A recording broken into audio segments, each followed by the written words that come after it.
Farmin. It's a nice, cool, moist day here in February.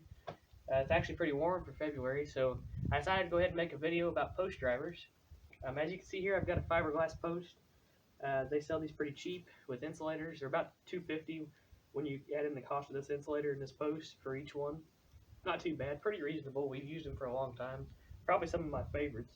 But I got thinking about this summer and I wanted to try to do some grazing efficiency and maybe split some more pastures so that the cows would graze more efficient and there'd be more days of rest between pastures. And we've been working on something like that for every year for probably, I don't know, close to 10 years, trying to improve on this small farm here. And I think this will be the next step in the right direction. I've got a geared reel here that I've tried out a little bit, but it's been too cold and too muddy to really do anything with it. So I'm kind of looking forward to trying it out a little bit more when the grass starts to turn green and we start doing a lot more heavy grazing.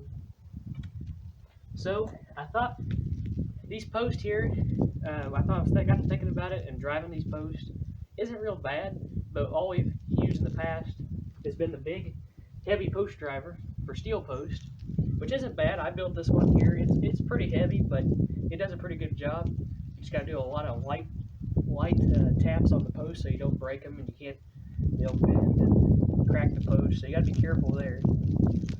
But I thought after looking at these farm stores and stuff, they've got some for sale just for these posts, about $15. They're probably, I don't know, maybe about a foot long when they've got handles. And $15 isn't bad, but when you're kind of working on a budget like I am, I thought surely I could make one and look in the junk pile and see if I could find something. And sure enough, I did. I actually found a jack handle. Got to thinking about it. The jack handle was perfect. Pretty good length, just the right size, lightweight. And this here was the top of the jack, and this here was where it bolted onto the other part of the handle. Well, I unbolted it, found a bolt that fit perfect in there, welded it in, cleaned it up, painted it, and it turns out, the post drives off the bottom of this bolt and it works perfect. I'll show you here in the video. I'm really happy with it. I'm looking forward to using it out in the field because I know that driving 15, 20 posts or more with this heavy post driver can get to be pretty tiresome. And I'm hoping this one will really just kind of save back and save time too. So let me show you here. They drive really well. And the ground isn't, it's pretty soft on top, but the ground's still pretty hard underneath once you get through the first couple inches of topsoil. So that's pretty good. And the post is just about where I'd want it. And I'd put my insulator on like this one, and that's perfect. I'd move on. 5 to 10 seconds, really efficient.